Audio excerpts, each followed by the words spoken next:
The Nigerian state, is a state in transition.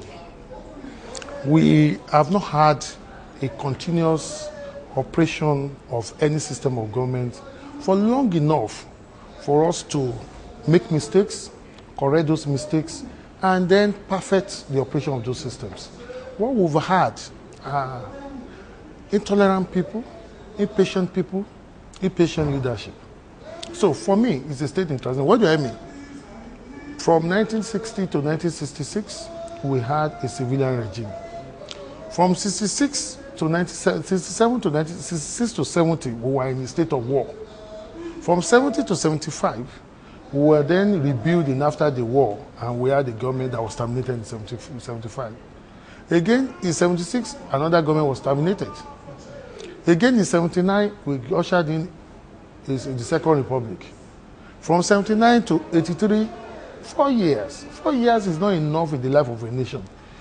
In practicing any system and being able to perfect it. And let us note that this had been on from even before we had our independence. We had the Richardson, the Macpherson, all sorts of constitutions.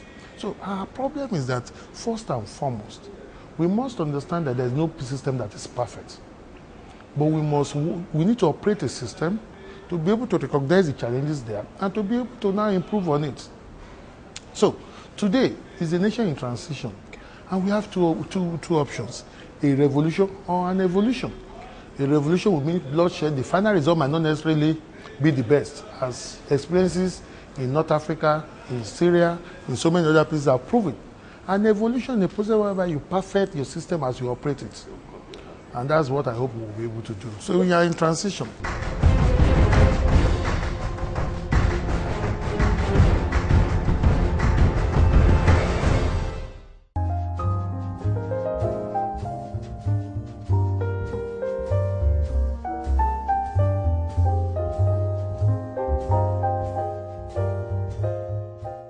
The only problem we have is that because we are moving in, we are just transiting from a purely military regime, which is military in nature.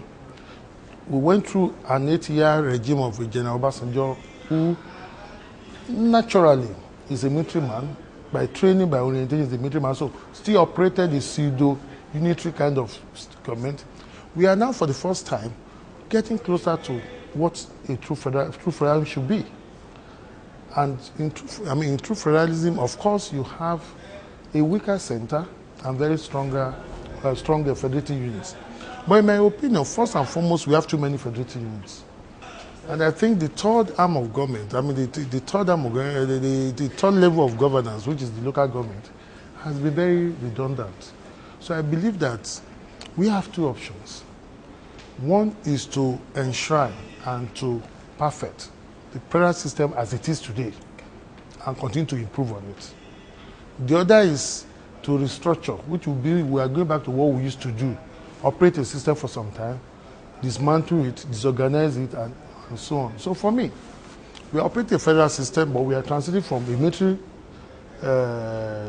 government to pseudo-military.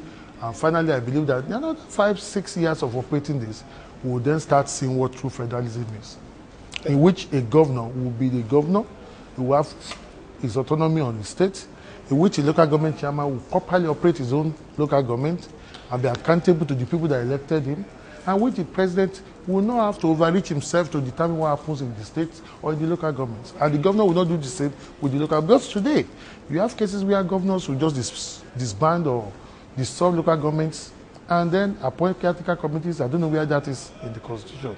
But that is a part of the fact that we are moving from a unitary system to a truly federal system. But the Constitution has taken care of it.